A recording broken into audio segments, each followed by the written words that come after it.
네, 여러분 반갑습니다. 오늘은 세례 문답 내용을 함께 살펴보도록 하겠습니다. 먼저 전체 구조를 볼게요. 교회와 예배에 대하여, 인간과 죄에 대하여, 기쁜 소식과 신앙에 대하여, 가정과 사회에 대하여. 네, 이 내용들을 함께 살펴보도록 하겠습니다. 먼저 교회와 예배에 대하여 질문을 할 텐데요. 교회에 출석한 지 얼마나 되었습니까? 라는 질문이 있습니다. 예수 믿고 나서 교회에 출석하면서 신앙이 성장합니다.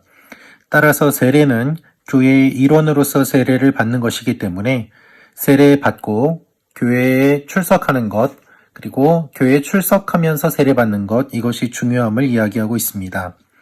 지금까지 교회 예배에 잘 참석하셨습니까? 네, 세례 받는 사람의 의무 중 하나가 바로 예배 참석입니다. 계속해서 예배에 참여해 주시기를 바랍니다. 자, 교회란 무엇입니까? 교회란 이 세상에서 하나님의 부르심을 받아 예수 그리스도를 구주로 믿게 된 사람들이 모인 공동체이며 그리스도께서 머리가 되시고 성도들은 그의 지체가 됩니다. 네, 여기에 이런 내용들이 나와 있는데요. 여기에 나와 있는 내용을 보면은 하나님의 부르심을 받았다고 되어 있습니다. 그 결과 어떻게 되는가 하면 예수님을 구주로 믿게 된 사람들이 모입니다. 여러분, 교회의 핵심은 예수 그리스도입니다. 이 내용을 기억하시기를 바랍니다. 따라서 그리스도께서 머리가 되십니다. 예수님이 머리가 되고 우리는 예수님의 몸이 됩니다. 이것이 성경이 이야기하고 있는 교회의 모임입니다. 교회의 주인은 따라서 머리이신 예수 그리스도가 교회의 주인이 되는 것이죠. 담임 목사가 주인이 되는 것도 아니고 성도들이 주인이 되는 것도 아닙니다. 교회의 주인은 바로 예수 그리스도입니다. 그런데 예수님을 머리로 하고 우리가 몸으로서 존재한다면 존재하는 우리의 이 여러 가지 몸에 각 지체들이 있습니다.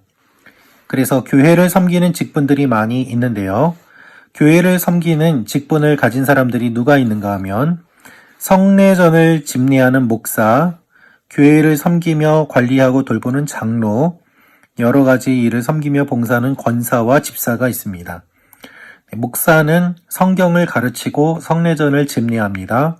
장로는 교회를 섬기며 관리합니다. 그리고 여러 가지 봉사를 하는 권사와 집사들이 있습니다. 또한 음악을 담당하는 찬양대원과 교회학교에서 성경을 가르치는 교사들이 있죠. 그러면 예수님을 머리로 하는 교회가 하는 일은 무엇인가? 가장 중요한 일은 무엇인가 하면 바로 예배와 교육과 선교와 교제와 봉사입니다. 이 5가지가 교회가 하는 핵심입니다. 예배, 교육, 선교, 교제, 봉사. 그래서 교회에서 하는 여러 가지 일들은 이 5가지 카테고리 안에서 모든 일들이 진행된다고 생각하면 될 것 같습니다. 그렇다면 우리가 예배는 무엇인지 한번 살펴볼 텐데요. 교회에서 가장 핵심은 바로 예배입니다. 예배는 무엇인가 하면 하나님을 찬양하고 경배하며 하나님을 높이는 것입니다. 여러분, 예배는 하나님이 인간에게 주시는 것이 있고 인간이 하나님께 드리는 것이 있습니다. 하나님이 우리에게 주시는 것이 사랑과 은혜입니다. 하나님이 사랑과 은혜를 우리에게 주시면 또한 구원을 주시면 기쁨을 주시면 여러 가지 주시는 모든 것들에 대해서 사람이 하나님께 반응하는 것, 이것이 곧 예배가 됩니다. 그래서 하나님이 주시는 것에 대해서 사람이 반응을 보이는 것이 예배입니다.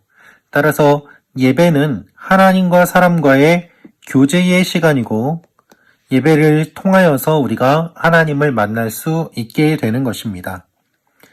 그래서 교회의 핵심은 여러 가지 일들이 있고 여러 가지 사역들이 있지만 우리가 조금 전에 본 5가지 여러 교회가 하는 일들이 있지만 가장 핵심은 무엇인가 하면 바로 예배입니다. 예수님을 믿지 않는 사람들의 모임, 여러 가지 NGO 단체나 또한 봉사단체 같은 경우에도 좋은 일들은 많이 합니다. 다른 사람을 돕기도 하고 또한 살리는 일을 하기도 합니다. 그러나 예배는 드리지 않습니다. 예배는 교회만 할 수 있는 것이고 교회만 예배를 드리는 모임이기 때문입니다. 그래서 하나님께서 우리를 구원해 주신 이유는 무엇인가 하면 예배자가 되기 위해서 구원해 주셨어요. 출애굽기 말씀을 보면 하나님께서 출애굽을 시키실 때에 이스라엘 백성들을 구원해 주신 이유가 이 백성들로 나에게 예배를 드리게 하기 위해서다라고 말씀하고 계십니다. 교회의 핵심은 예배입니다. 그래서 예배가 살아야 교회가 사는 것이죠. 그렇다면 예배 드리는 사람은 어떤 마음가짐으로 예배를 드려야만 할까요? 이 내용을 보면 신령과 진리로, 영과 진리로라고 되어 있습니다. 여기에서 영은 성령을 의미합니다. 우리의 힘과 능력으로는 예배 드릴 수 없습니다. 예배는 우리의 본성을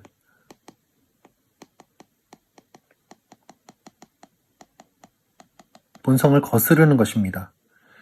우리가 가만히 있으면 예배 드리고자 하는 마음이 들지 않아요. 우리의 본성은 예배 드리기를 싫어합니다.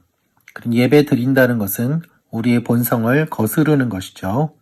진리는 무엇인가 하면 말씀입니다.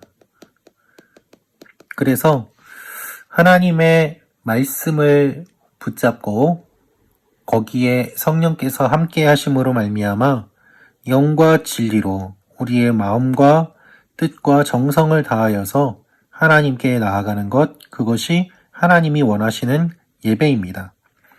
그러면 이 예배는 어떻게 구성이 되어 있는가?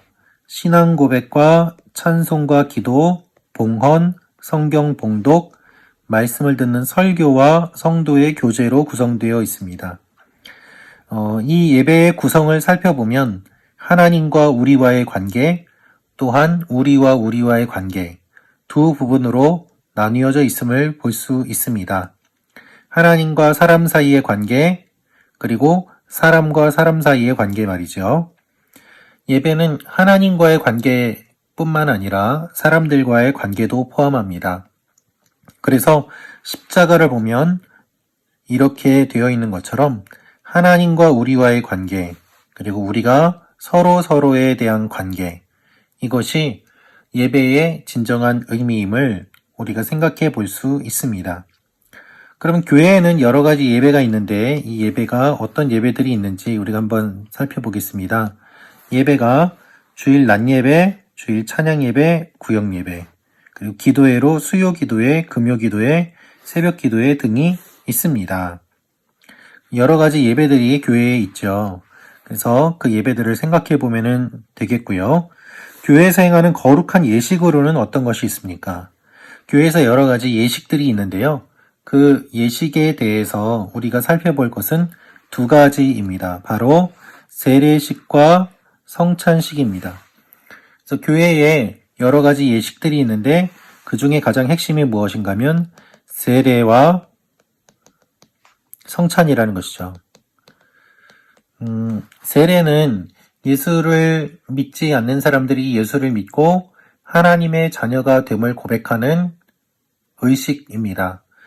성찬은 세례 받은 사람들이 예수님 안에서 한 몸을 이루었다라는 의미가 담겨 있습니다.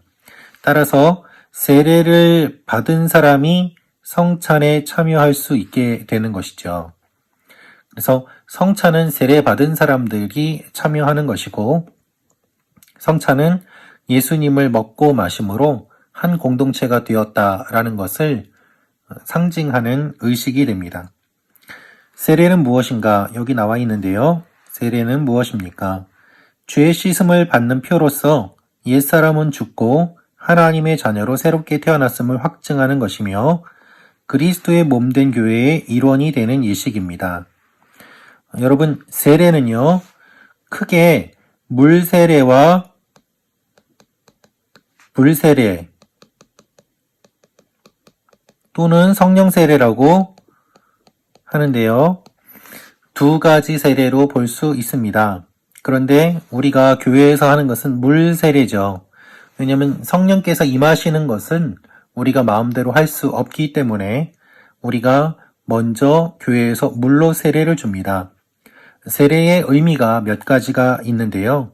물로 세례를 받는다라고 할 때에 예전에는 물 속에 들어갔다 나왔어요. 그걸 침례라고 합니다. 그런데 박해가 심해지면서 물을 많이 구하지 못하고 강 같은 곳에서 공개적으로 세례를 받지 못하자 숨어 들어가서 머리에 물을 뿌리는 것으로 그 의미를 대신하는 일들이 일어났습니다. 그래서 머리에 물을 뿌리는 간략한 의식을 하지만 의미는 물속에 잠겼다 나오는 것과 동일하게 봅니다. 장로교회에서는 머리에 물을 뿌리는 것으로 세례를 베풀지만 그 의미는 동일하고 방법이 다르다는 것만 기억하면 좋겠습니다. 그러면 물로 세례를 받을 때 물의 의미를 생각해 보면 세례의 의미를 생각해 볼 수 있는데요. 물은 어떤 의미가 있는가? 첫째로 씻는다는 의미가 있죠. 그래서 우리의 죄를 하나님께서 깨끗하게 씻어주신다라는 의미가 있습니다. 두 번째로는 죽는다는 의미가 있어요. 물 속에 잠기게 되면 우리가 숨을 쉬지 못합니다. 그래서 우리가 물 속에 들어감으로 나의 옛 자아가 죽고 물 밖으로 나옴으로 새롭게 태어나는 거듭남의 의미가 담겨 있어요. 세례를 받음으로 여러분의 옛사람은 죽는 것입니다. 그리고 다시 새롭게 태어나는 것이죠. 세 번째 의미는 무엇인가 하면 보호의 의미가 있습니다. 예를 들어서 어머니 뱃속에 있을 때 양수가 우리를 보호해 줍니다. 그와 같이 하나님께서 우리를 보호해 주심을 우리가 묵상해 볼 수 있습니다. 창세기 말씀을 보면 하나님의 신이 수면에 운행하시니라 라는 표현이 있는데 세상이 만들어지기 전에 이미 하나님께서 세상을 다스리고 보호하심을 이야기하고 있는 것입니다. 그래서 씻고 죽고 다시 태어나고 하나님의 보호하심을 받는 하나님의 자녀가 됨을 우리가 세례를 통해서 생각해 볼 수 있게 됩니다. 그러면 세례받은 사람이 성찬에 참여하게 되는데 성찬은 무엇인가? 성찬은 예수님께서 베푸신 최후의 만찬에서 시작되었습니다. 성찬은 떡과 포도주를 제자들에게 나누어 주시면서 예수님의 몸과 피를 먹고 마시면서 기념하라라고 하시는 데서 시작되었습니다. 여러분, 우리가 태어나면 그것으로 끝이 아니라 그때부터의 삶이 시작됩니다. 그런데 태어날 때의 모습을 살펴보면 태중에서는 탯줄을 통하여서 어머니가 주는 영양분을 공급받지만 태어난 이후에는 자녀가 입으로 어머니의 젖을 먹거나 입으로 여러 가지 음식을 먹으며 섭취하고 살아가게 됩니다. 우리가 하나님 안에서 거듭나고 그리고 변화되었다는 것은 무엇인가 하면 땅의 것만 먹는 것이 아니라 하늘 양식, 즉 예수 그리스도를 먹고 마심으로 말미암아 하나님의 자녀로서 살아갈 수 있게 됨을 의미하고 있습니다. 그래서 세례의 의미는 하나님의 자녀로 새롭게 태어났다는 것이고요. 또한 이렇게 태어나서 함께 먹고 마시는 성찬에 참여하는 무리, 그 가족이 된 것, 우리가 교회의 일원이 되는 것이 세례의 의미라고 볼 수 있겠습니다. 그래서 우리는요, 예수 그리스도와 한 몸이 되었습니다. 또한 우리가 그리스도 안에서 하나가 됩니다. 여러분, 따라서 세례의 의미를 깊이 생각한다면 교회에서 다투거나 분열이 일어나는 일은 없을 것입니다. 자, 이 내용을 이제 여러분이 세례 받으시기 전에 배우시는 것인데요. 여러분이 세례를 받고 이제 성찬 예식에 참여하려면 어떻게 해야 하는가? 회개하면서 몸과 마음을 살펴 경건하게 살고자 하는 각오로 참여해야 합니다. 네덜란드나 유럽의 어느 교회들 같은 경우에는 세례를 받은 사람들 가운데 잘못한 일이 있거나 또한 불미스러운 일을 저지르게 되면 교회에서 수찬 정지, 성찬 받는 것을 어느 정도 일정 기간 금지시키는 일들이 일어나기도 합니다. 그저 성찬에 참여하는 것이 아니라 예수님의 성찬에 참여할 때에 그것을 받을 만한 합당한 삶이 뒷받침될 때 성찬에 참여하는 것이 의미가 있다라고 보기 때문입니다. 한국 교회는 그렇게까지 하지는 않지만 우리가 성찬에 참여할 때에 바른 마음과 삶으로 성찬에 참여할 준비를 하며 참여하는 것이 필요합니다. 내가 죄를 지은 채로 회개도 하지 않고 성찬에 참여한다면 예수님의 성찬은 아무런 의미가 없기 때문일 것입니다. 자, 그리고 우리가 생각해 볼 것이 무엇인가 하면 바로 기도입니다. 기도는 무엇입니까? 여러분, 이 기도가 무엇인지 우리가 한번 생각해 보면 좋겠는데요. 교회에서 기도를 많이 합니다.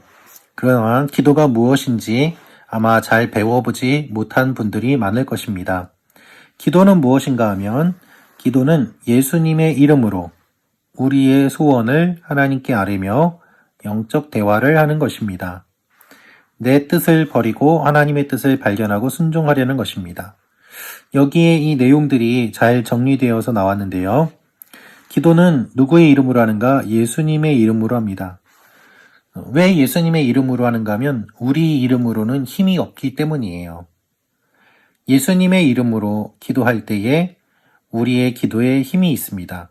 왜냐하면 하나님께로 나아갈 수 있는 구원의 문을 열어주신 분이 예수님이기 때문입니다.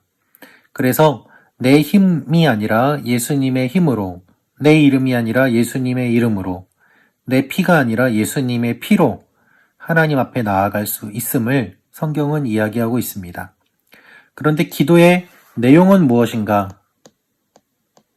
기도의 내용은 우리의 소원이에요. 그렇죠. 기도할 때 우리가 원하는 것을 하나님한테 이야기합니다. 그런데 여러분, 기도하다 보면 처음에는 나의 소원이었는데 이것이 나중에는 하나님께서 원하시는 소원으로 바뀌게 돼요. 그래서 기도는 먼저 하는 것이 중요합니다. 일단 기도를 하다 보면 기도의 내용이 점점 바뀌어가는 것을 여러분들이 경험하시게 되기 때문입니다. 영적 대화를 하는 것입니다. 내가 하나님께 기도하면 하나님께서 나에게 말씀해 주세요.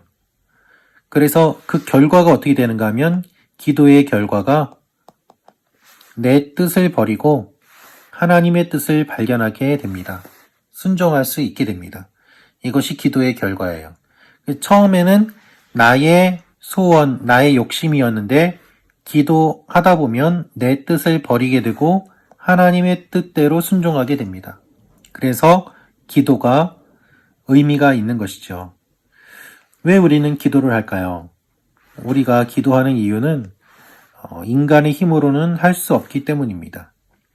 여러분, 우리의 힘으로 할 수 없을 때 우리는 기도합니다.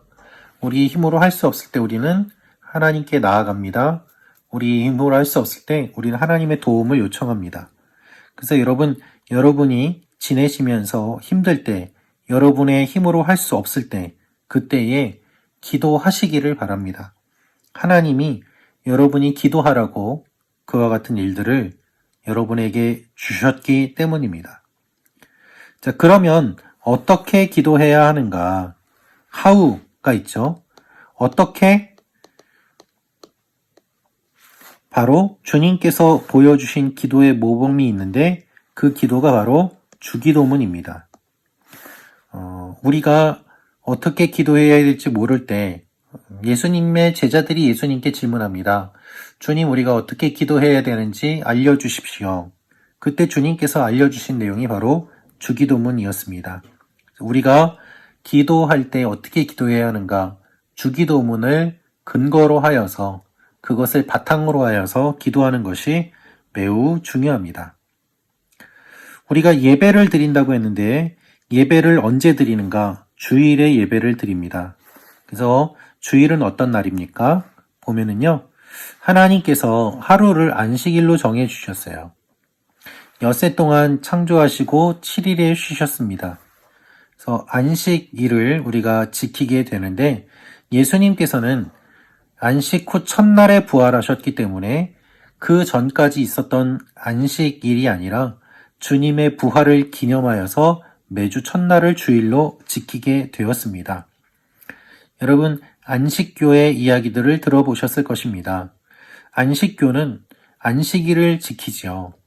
그런데 그것이 무슨 문제가 있는가 하면 우리는 예수님의 부활을 기억하면서 안식일 다음 날, 하나님을 모르는 사람들은 일요일, 하나님을 믿는 사람들은 주일이라고 부르면서 안식일을 지킵니다.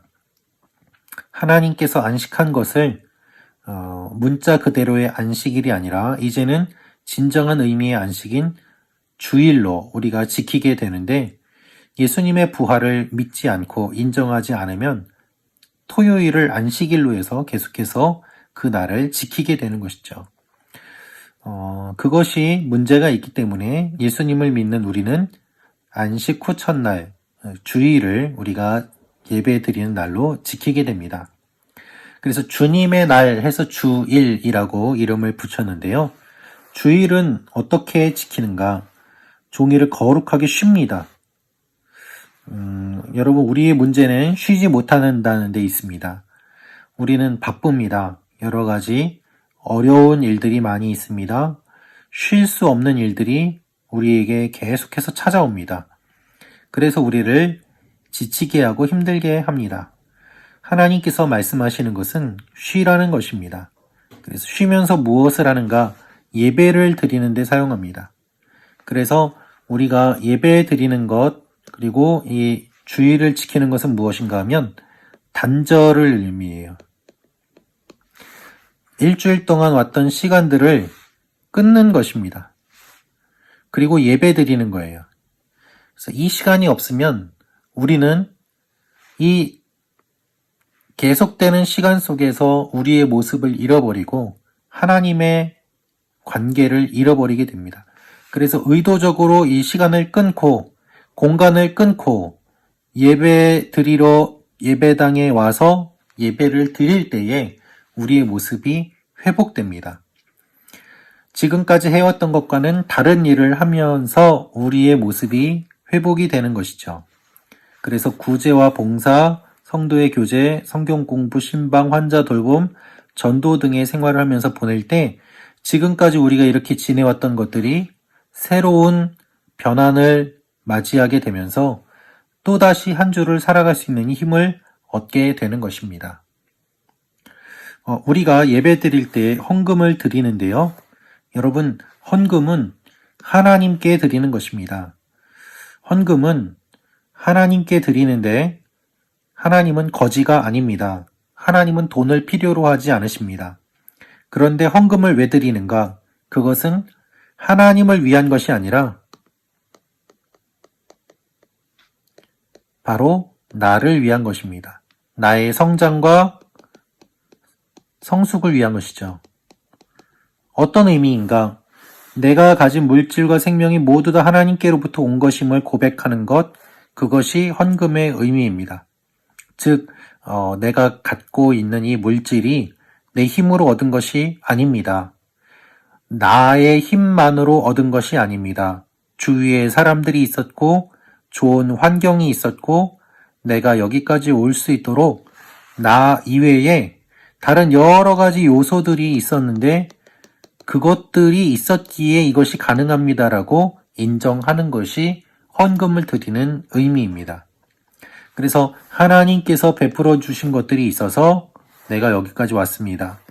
하나님이 내가 모르는 가운데도 돌보아 주셔서 여기까지 왔습니다라고 감사하며 기쁜 마음으로 드리는 것, 그것이 헌금입니다. 그래서 여러분, 헌금에 대해서 우리가 생각할 때 자발적으로 드리지만 또 한편으로는 훈련도 필요합니다.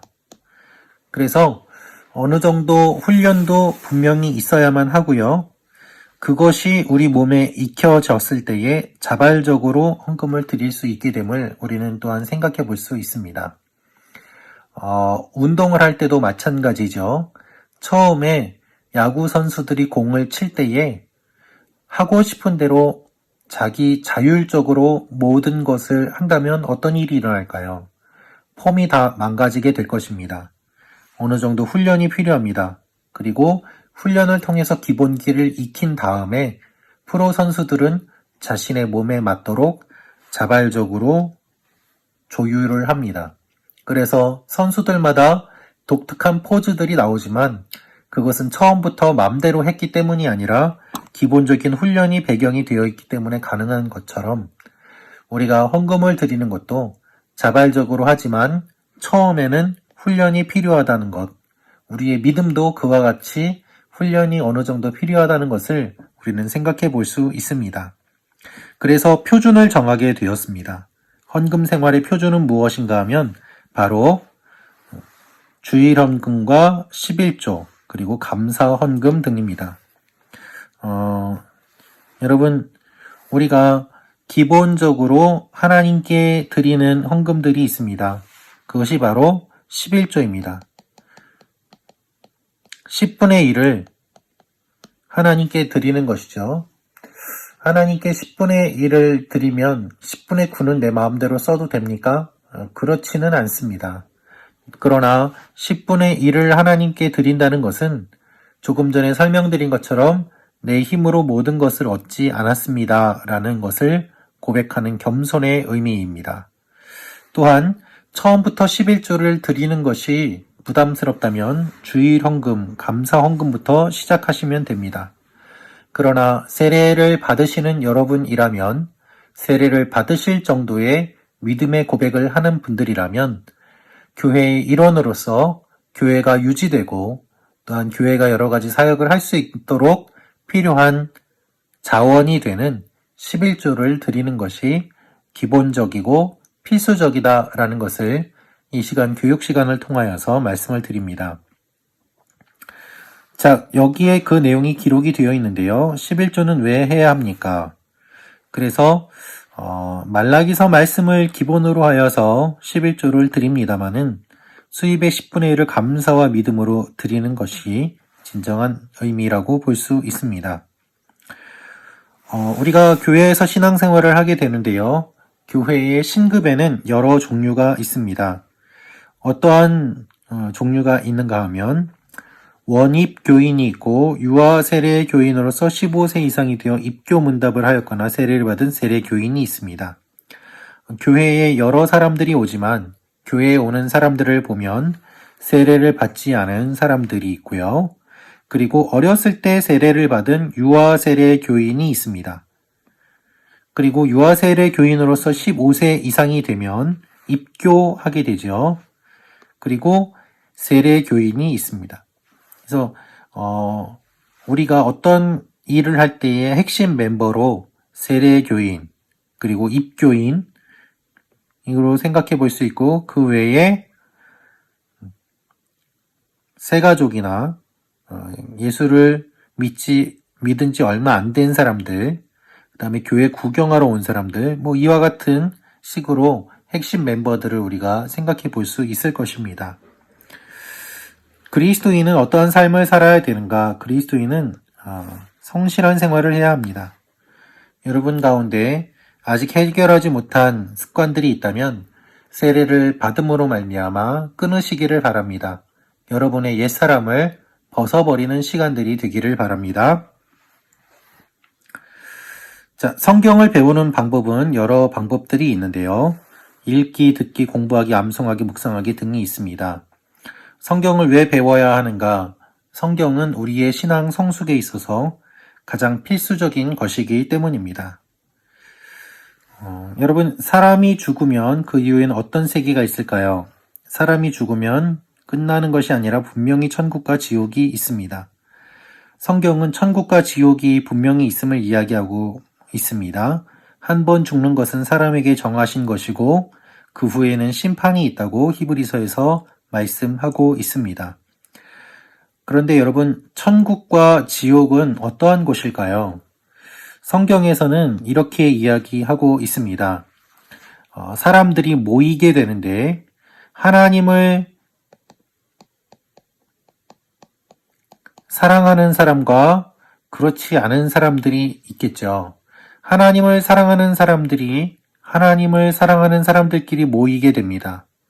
하나님을 사랑하면 사랑할수록 더 많은 사람들이 모이게 되겠죠. 반대로 하나님을 사랑하지 않는 사람들도 그들끼리 모이게 됩니다. 그래서 하나님을 사랑하는 사람들은 하나님께 점점 더 가까이 가고 하나님을 사랑하지 않는 사람들은 점점 더 하나님에게서 멀어지게 됩니다. 그래서 하나님과 함께 하나님을 사랑하는 사람들이 같이 거하는 곳, 그곳을 성경에서는 천국이라고 하고요.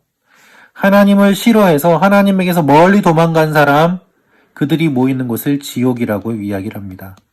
그래서 여러분, 하나님이 지옥으로 보내버리시는 것이 아니라 사람들이 하나님과 함께하기를 싫어하여 자기들끼리 하나님에게서 멀리 떨어져 가는 곳, 그것이 지옥임을 성경은 이야기하고 있습니다.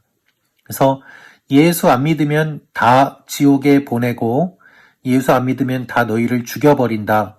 하나님은 그런 하나님이 아니세요. 하나님은 끝까지 하나님의 사랑을 보여주시고 이곳에 참여하기를 원하십니다. 그러나 사람들의 마음이 굳어져서 점점 더 이쪽으로 가는 사람들이 많아지는 것입니다. 하나님은 이들이 돌아오기를 원하고 계세요. 그러나 그럼에도 불구하고 끝까지 돌아오지 않는 사람들은 이 모임에 들어갈 수밖에 없음을 성경은 분명히 이야기하고 있습니다. 그래서 우리가 죽은 뒤에는 어떻게 되는가? 죽은 뒤에 끝나는 것이 아니라 영혼은 영광 중에 들어가고 몸은 그리스도와 연합하여 부활할 때까지 쉬게 됩니다. 여러분, 우리가 죽으면 어떻게 되는가? 잘은 모르지만 미루어 짐작해 볼 수 있는 것은 예수님의 부활의 모습을 통하여 짐작해 볼 수 있습니다. 예수님께서 부활하신 것을 보면 우리가 죽고 나서 끝이 아니라 반드시 부활이 있음을 알게 됩니다. 그리고 부활의 몸도 우리에게 주어집니다. 그 몸은 우리가 생각지도 못하는 놀라운 몸으로 주어지게 됩니다. 그래서 매장하지 않았다고 할지라도 육체는 마지막 날에 신령한 몸으로 부활하게 됩니다. 이것이 우리 교회에서 가르치고 있는 내용이고 성경에 기록되어 있는 내용입니다. 기독교는 크게 세 가지 교파로 나눌 수 있는데요. 기독교는 신교, 프로테스탄트, 개신교라고 하죠. 그 다음에 천주교, 가톨릭, 구교라고 합니다. 그리고 동방정교회, 그리스 정교회가 있습니다. 개신교는 하나님의 말씀인 성경과 개인의 신앙의 중심을 두고, 천주교는 교회와 전통에 중점을 두고, 동방교회는 교회의 영성을 강조합니다. 그러면 우리 장로교를 시작한 사람은 누구인가? 바로 존 칼빈입니다. 장 칼뱅이라고 하는데요. 교회의 조직을 꾸릴 때에 혼자서 다 하지 않고 사람들을 뽑아서 대표로 의사 결정을 할 수 있는 기관을 마련하고 함께 시작한 것, 그것이 존 칼뱅입니다. 어떻게 보면 민주주의의 시작이라고 할 수 있을 것입니다. 기독교가 다른 종교와 다른 점은 무엇인가 하면 예수님을 유일한 구원자로 믿습니다. 이것이 가장 중요한 차이점입니다. 여러분, 우리는 예수님을 믿어요. 예수 그리스도가 구원자가 되십니다. 근데 다른 종교는 그렇지 않습니다. 기독교의 특징은 무엇인가 하면 하나님이 모든 것을 다 이루시고 인간은 받아들임으로 구원을 이루게 돼요. 다른 종교는 노력해야지 갈 수 있어요. 구원을 어떻게 그냥 받느냐? 노력해야지. 뭔가 대가를 치러야지. 고행을 해야지. 구원받는 것 아니냐라고 이야기를 합니다. 그러나 기독교는 그렇지 않습니다. 예수님께서 십자가를 통하여서 이루어주신 구원의 문을 우리가 받아들이고 그 길을 따라감으로 우리가 구원을 받을 수 있음을 이야기합니다. 그래서 예수님의 구원은 모든 사람에게 열려있는 구원입니다. 예를 들어서 40년 수행을 해야지 구원받는다. 이러한 조건이 주어져 있다면 구원받지 못하는 사람들은 얼마나 많이 있겠습니까?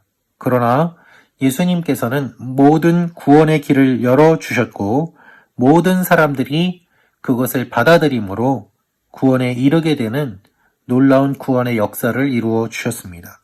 이것이 기독교와 다른 종교의 차이점입니다. 그리고 무엇보다도 가장 큰 차이점은 바로 사랑입니다. 여러분, 다른 종교는 사람들에게 요구합니다. 사람들이 무엇인가를 해서 바쳐야 된다고 이야기합니다. 그러나 기독교는 하나님이 인간에게 모든 것을 주셨습니다. 그 아들을 아끼지 않고 내어주신 사랑, 그 사랑이 무엇과도 바꿀 수 없는 기독교의 가장 큰 특징입니다.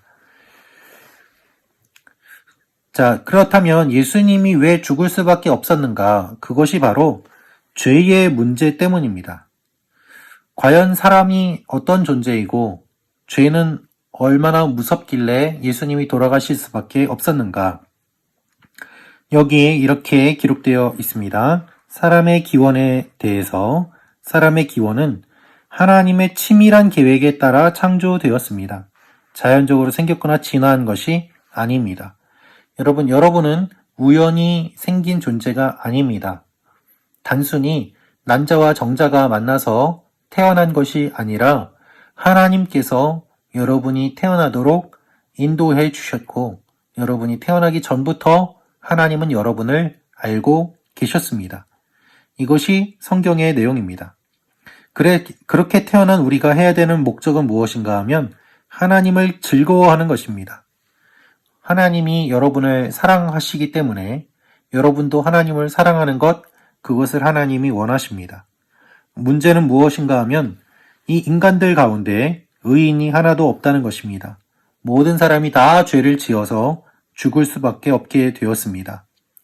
여러분, 최근에 산불이 났습니다. 큰 산불이 났습니다.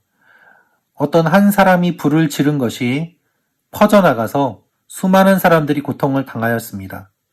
나는 불을 낸 것이 아닌데 왜 나에게 고통이 찾아옵니까? 그 한 사람이 저지른 일 때문입니다. 마찬가지로 하나님께서 이 세상을 창조하셨을 때에 아담이 인간을 대표하는 존재로 지음을 받았는데 아담이 죄를 지음으로 그 죄가 세상에 들어오게 되었습니다. 모든 인간은 죄의 영향을 받고 죽을 수밖에 없는 상태가 되었습니다. 그래서 하나님께서는 하나님의 시각으로 보시기에 모든 사람이 다 죄를 지었다라고 말씀하고 계십니다. 이 죄의 문제를 어떻게 해결할 수 있는가? 그것이 우리에게 주어진 숙제였습니다. 죄는 하나님을 떠나 마음대로 살아가는 것이고 아담은 하나님의 명령을 어기고 마음대로 하였습니다. 아담은 주어진 이성과 자유의지를 잘못 사용했고 불신앙과 불순종으로 자신의 마음대로 모든 것들을 했던 것입니다. 즉 한마디로 말씀드리면 죄는 무엇인가 하면 선을 넘는 거예요. 여러분, 선을 넘으면 어떻게 될까요? 죽게 됩니다. 예를 들어서 바다가 선을 넘으면, 경계를 넘으면 어떻게 됩니까? 쓰나미가 몰려와서 사람들이 죽게 되죠. 우리의 세포가 외부와 경계를 이루고 있습니다. 세포막이 부서지면 어떻게 될까요? 우리는 죽게 됩니다. 선을 넘는다는 것이 그러한 것이고 하나님이 정해놓으신 선을 넘었을 때 그 결과로 인간들은 죽게 되는 것입니다. 그것이 죄의 결과로 죽음이 찾아온다는 의미입니다. 아담의 지은 죄가 우리에게 어떠한 의미가 있는가? 교회에서는 이것을 원죄라고 합니다. 모든 사람이 태어날 때부터 원죄를 가지고 태어납니다. 아담이 지은 그 죄가 계속해서 우리에게 영향력을 끼치고 있는 것이죠. 그래서 죄의 특징은 하나님 중심이 아니라 자기 중심이고 이기적인 삶인 것에 있습니다. 그렇다면 원죄 말고 다른 죄도 있을까요? 예, 다른 죄도 있습니다. 자범죄라고 합니다. 이것은 원죄로 인하여 생긴 이기적인 성향으로 내가 짓는 온갖 죄를 의미합니다. 이러한 범죄는 여러 가지 문제들을 만들어냅니다. 그 결과가 무엇인가 하면 죄의 삭은 사망이 되는 것이죠. 모든 사람들은 다 그래서 죽게 됩니다. 여러분은 죽어요. 저도 죽습니다. 언젠가는 죽습니다. 죽음을 피할 수 없습니다. 우리가 하루를 살아간다고 이야기를 하는데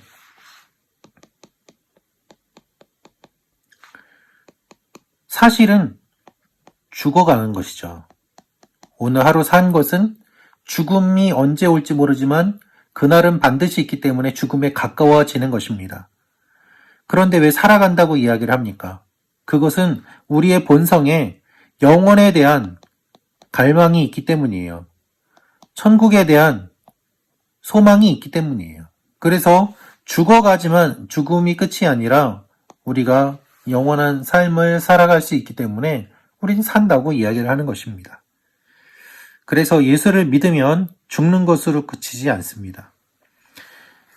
죄의 결과는 무엇인가 하면요, 사망인데 사망은 무엇인가 하면 관계가 끊어지는 거예요. 여러분, 죽음은 무엇인가 하면 죽음은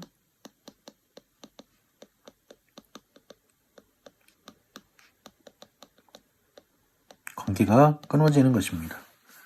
그래서 반대로 구원은 무엇인가? 관계가 회복되는 것이죠.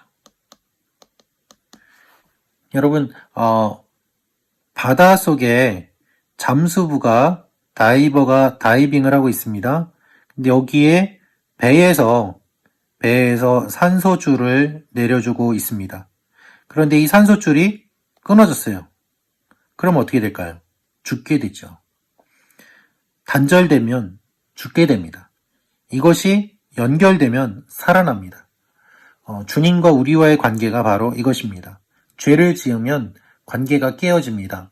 하나님과 우리와의 관계가 깨어지고 우리와 우리와의 관계가 깨어지고 나와 나 자신의 관계가 깨어집니다. 그래서 계속해서 비난하고 부정적인 생각이 들어옵니다. 그런데 주님께서 구원해 주심으로 말미암아 우리는 회복되는데 어떻게 회복되는가? 하나님과 나와의 관계가 회복이 되고 나와의 관계가 회복되고 나와 타인과의 관계가 회복돼요. 그리고 나와 자연과의 관계가 회복돼요. 이 모든 것들이 회복되기 때문에 우리가 예수를 믿으면 다른 사람을 사랑하게 되고 나를 사랑하게 되고 자연을 사랑하게 되고 하나님을 사랑하게 되는 것입니다. 하나님은 인간을 악하게 창조하셨습니까? 그렇지 않습니다. 하나님의 형상으로 창조되었습니다. 네, 여러분, 하나님의 형상이라는 것은 눈, 코, 입을 창조하셨다. 이것을 뛰어넘어서 남자와 여자를 창조하셨다. 이것을 뛰어넘어서 그 안에 있는 성품을 창조하셨다는 의미가 담겨 있습니다. 하나님의 형상이라는 말을 오해해서 하나님 아버지도 있으니까 하나님 어머니도 있는 거 아니냐, 이렇게 주장하는 이단들이 있습니다. 그것은 잘못된 것입니다. 하나님의 형상이라는 것은 그러한 단순한 차원의 이야기가 아닙니다. 하나님과 교제할 수 있는 그러한 성품이 인간에게 주어졌다는 것입니다.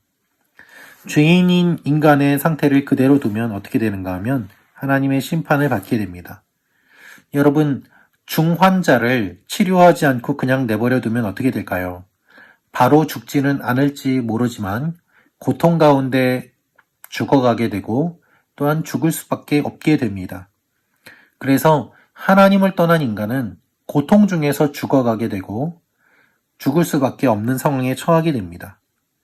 이러한 우리들을 구원해 주시기 위해서 하나님이 놀라운 방법을 사용하셨는데 그 방법이 바로 예수 그리스도를 보내어 주신 것입니다. 인간이 하나님의 심판을 면제받고 하나님과의 관계가 회복될 수 있는 길은 그러면 없는 것입니까? 아니요, 있습니다. 예수님의 복음을 받아들여서 믿음으로 고백하는 것입니다. 그래서 이 복음 외에는 사실 구원이 없습니다. 다른 종교도 구원이 있다고 이야기하지만 그들이 이야기하는 구원은 성경에서 이야기하고 있는 구원과 전혀 다릅니다. 예를 들어 금이라고 이야기하지만 순금이 아니라 금박을 금이라고 이야기하는 것처럼 성경에서 이야기하고 있는 구원과 다른 종교에서 이야기하고 있는 구원은 매우 큰 차이가 있음을 우리는 알아야만 합니다. 예수님의 복음을 받아들이고 믿음으로 고백할 때 우리가 구원을 받게 됩니다. 복음이 무엇인가? 복음은 단순하게 말씀드리면 기쁜 소식이에요. 굿 뉴스. 무엇이 좋은 소식인가? 우리 힘으로는 구원받을 수 없지만 하나님이 예수님을 보내주셔서 구원의 문을 열어주셨다. 죄의 값을 대신 치르게 해주셨다. 이것이 좋은 소식입니다. 여러분, 예를 들어서 갚을 수 없을 만큼 큰 빚을 진 사람이 있다고 생각해 보십시오. 그는 매일 열심히 일을 해도 이자를 내지도 못하고 이자에 이자를 내는 것도 부족해서 평생을 그렇게 빚 속에서 고통받으면서 살아가게 됩니다. 그런데 그 돈을 누가 대신 갚아 주었다면 그는 자유롭게 되는 것입니다. 우리가 갚을 수 없는 큰 죄를 지었는데 예수님께서 이 죄의 문제를 해결해 주신 것입니다. 어떻게 해요? 예수님이 십자가에 달려 돌아가심으로 내가 죽어야 되는데 나 대신 주님께서 돌아가심으로 말미암아 우리의 죄의 문제를 해결해 주셨습니다. 그것이 십자가 사건입니다. 이 내용을 알면 진심으로 기뻐할 수밖에 없는 것이죠. 받아들일 수밖에 없는 것이죠. 여러분, 예수님은 하나님의 아들로서 이 땅에 오셨습니다. 하나님을 보여주셨습니다. 그래서 하나님 사이를, 우리와 하나님 사이를 회복시켜 주신 중보자, 즉 중재자가 되십니다. 서로 싸움을 하였는데 서로 관계가 좋지 않은데 이 둘 사이의 문제를 둘은 스스로 해결하지 못합니다. 누군가가 들어가서 함께 이야기를 해줄 때에 관계가 회복이 됩니다. 이걸 중재라고 합니다. 마찬가지로 예수님께서 하나님과 우리 사이의 관계에 들어오셔서 이 사이를 중재해 주셨고 우리가 예수님을 믿음으로 하나님과 관계가 회복이 되는 일이 일어나게 된 것입니다. 주님께서 오셔서 하신 일은 우리 죄를 대신하여 형벌을 받으신 것입니다. 십자가에 죽으시고 부활하셔서 우리에게 구원의 길을 열어주셨습니다. 그래서 예수님만이 중보자가 되십니다. 하늘에서 내려오신 유일한 인간이시기 때문입니다. 여러분, 죄의 문제를 해결하려면 두 가지 방법이 있습니다. 죄의 결과는 사망이에요. 이 문제를 해결하기 위해선 두 가지 방법이 있는데 첫 번째 방법은 무엇인가 하면 생명이 두 개입니다. 생명이 두 개라서 사망의 값을 치르고 또 하나의 생명으로 살아가면 됩니다. 근데 그러한 사람은 아무도 없죠. 두 번째 방법은 죄 없는 생명이겠죠.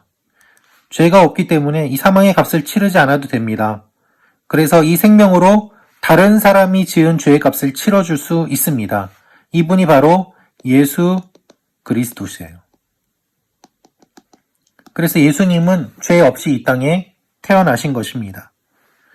그래서 예수님은 완전한 인간인 동시에 완전한 하나님으로 인간의 모든 문제를 경험하셨지만 죄가 없으신 분이에요. 어느 누구도 죄 없이 태어난 사람은 없습니다.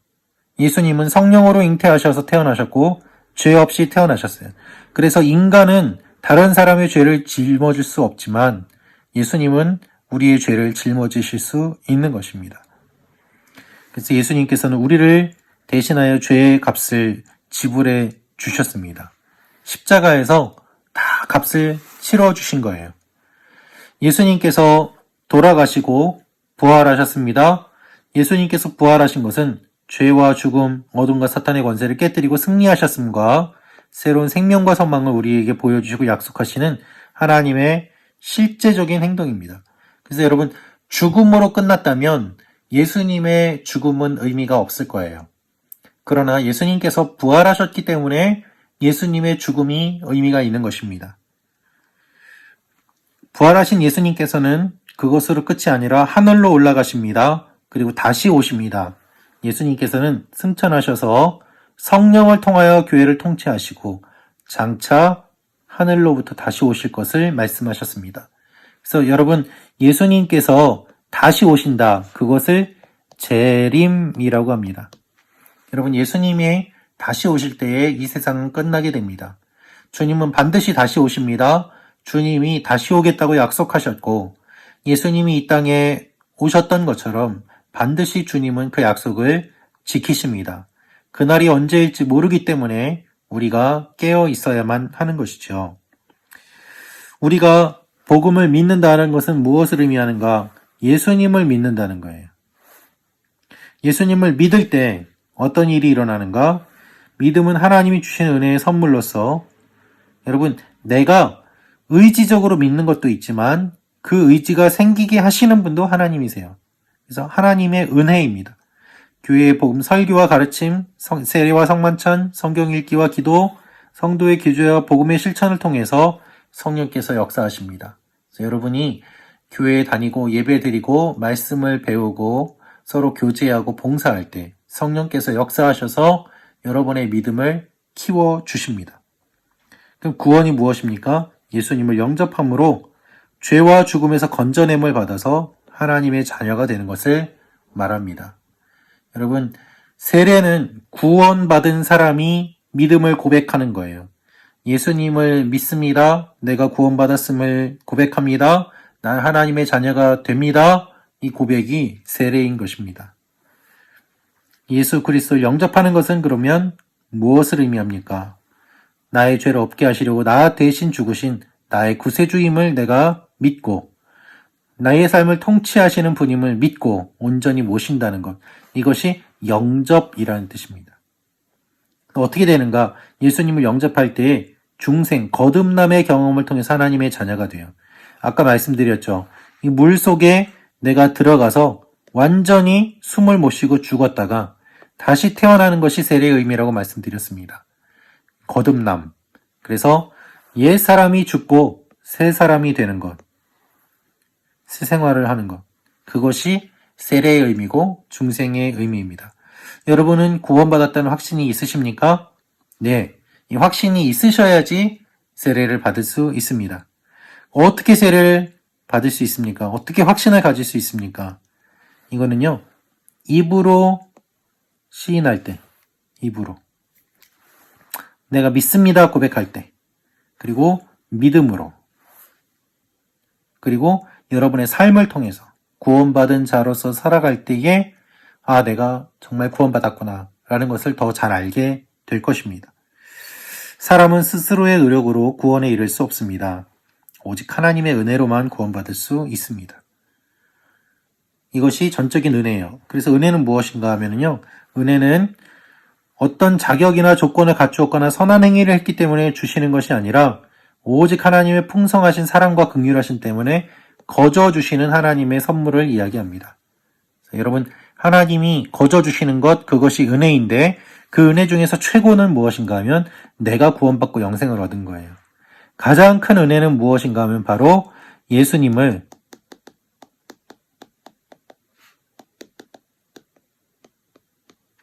보내주신 것입니다.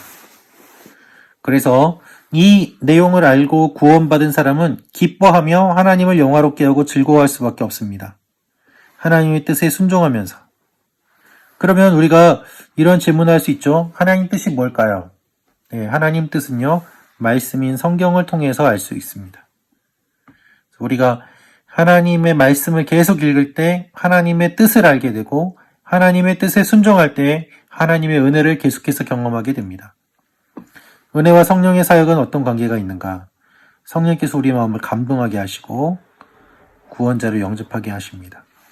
여러분, 성령님께서 하시는 일의 핵심은 무엇인가 하면 우리의 마음에 말을 걸어주는 거예요. 내 생각이 아니라 지금까지 생각하지 못했던 그 일들이 성령을 통하여서 일어나게 됩니다. 그것이 성령께서 하시는 일입니다. 성령님은 성부, 성자와 함께 삼위일체 하나님이시고, 그리고 특별히 예수님이 승천하신 이후에 이 땅에 오셔서 교회를 세우시고 교회가 하나님께 예배드릴 수 있도록 하시는 원동력이 되십니다. 성령은 성부 하나님과 더불어 천지를 창조하셨고 성자 예수님과 더불어 구원의 길을 여셨고 교회를 세우셨고 보혜사의 일을 하십니다. 성령께서는요, 우리의 마음을 감동을 주세요. 믿음을 갖게 하세요. 우리를 변화시켜 주십니다. 우리를 지켜주시고 보호해 주십니다. 하나님은 어떤 분이신가? 하나님은 오주 만물을 창조하시고 그리고 예수 그리스도를 이 땅에 보내어 주신 분이세요. 하나님이 창조하셨을 때 세상은 아무것도 없는 무에서 말씀으로 창조하셨습니다. 그리고 하나님께서 인간을 하나님의 생기를 불어넣어서 하나님과 교제할 수 있는 영적인 존재로 만들어주셨어요. 사람이 하나님을 알 수 있는 방법은 눈에 보이지 않는 하나님을 어떻게 알 수 있는가? 첫째로 성경을 통해서, 둘째로 예수 그리스도를 통해서, 셋째로 자연과 역사를 통해서, 넷째로 양심과 믿음을 통해서 알 수 있습니다. 가장 분명한 것은 성경에 기록된 예수님을 통해서 알 수 있어요. 그래서 예수님께서는 나를 통하지 않고는 아버지께로 나아갈 수 없다고 말씀하셨습니다. 그래서 여러분, 성경에서 나타내는 하나님은 예수 그리스도를 이야기를 했고요. 자연과 역사는 우리가 미루어 짐작해 볼 수는 있지만 명확하게 알 수 있는 것은 주님을 통해서예요. 인간의 양심 또한 마찬가지입니다. 결국 알 수 있는 것은 예수님을 통해서, 예수님을 기록한 성경을 통해서 우리가 알 수 있습니다. 성부, 성자, 성령은 어떤 관계가 있는가? 우리가 삼위일체 하나님이라고 합니다. 즉, 한 분 하나님이시라는 거예요. 삼위가 있지만 한 분 하나님이시라는 것입니다. 이것은 삼위일체 하나님에 대해서는 나중에 따로 자료를 준비할 수 있을 것 같습니다. 삼위일체는요, 기독교 신앙의 신비예요. 우리가 기억해야 될 것은 무엇인가 하면 삼위일체 하나님을 믿는다. 그리고 이 삼위일체 하나님을 부정하는 것은 이단이 된다. 이 정도로 기억하시면 될 것 같습니다. 성부, 성자, 성령을 믿는다. 성경은 어떤 책입니까? 성경은 하나님의 영감에 의해서 인간의 말로 기록된 하나님의 말씀입니다. 네, 그래서 우리가 성경을 통하여서 하나님을 알게 되고 또 하나님 믿게 되고 또 성경을 통해서 하나님의 사람으로 세워져 간다는 것을 기억하면 좋겠습니다. 성경은 66권으로 39권, 27권 이렇게 되어 있습니다. 성경의 핵심은 예수님입니다. 그래서 성경은 성령에 의해서 기록되었지만 여러 사람들이 성령의 감동을 받아서 기록했습니다. 그래서 우리가 성경을 읽을 때도 역시 성령의 감동을 받아야지 그 의미를 깨달을 수 있습니다. 오늘 저희가 여러 가지 세례에 대해서 알아야 되는 기본적인 내용들을 배워보았는데요. 계속해서 이어지는 내용들이 있습니다. 그리고 이 내용들 가운데 또 보충이 되는 부분들도 있을 것 같습니다. 계속되는 교육에 여러분들께서 잘 참여해 주시고 이 내용들을 신앙인으로서 세례받는 사람으로서 기본적으로 알아야 되는 내용임을 기억하고 반복해서 영상을 보시고 공부하시면서 또한 이 세례 교육을 여러분들이 마음속에 또 머릿속에 잘 집어넣어서 앞으로도 계속해서 건강하게 성장하시는 일들이 일어나면 좋겠습니다. 그러면은 다음 시간에 또 보도록 하겠습니다. 기도하겠습니다. 하나님, 세례 받기 위하여 준비하는 한 사람 한 사람을 주님께서 축복하여 주시고 또 이것이 먼저 머리로 익혀지고 마음으로 배워지며 동의하며 믿음에서 성장해가는 귀한 일들이 일어나게 하여 주옵소서. 처음부터 이 내용들을 잘 붙잡음으로 말미암아 신앙생활에 흔들림이 없게 하시고 하나님의 사람으로 세워지는 일들이 일어나게 하여 주옵소서. 예수님의 이름으로 기도합니다. 아멘. 수고하셨습니다. 사랑하고 축복합니다. 감사합니다.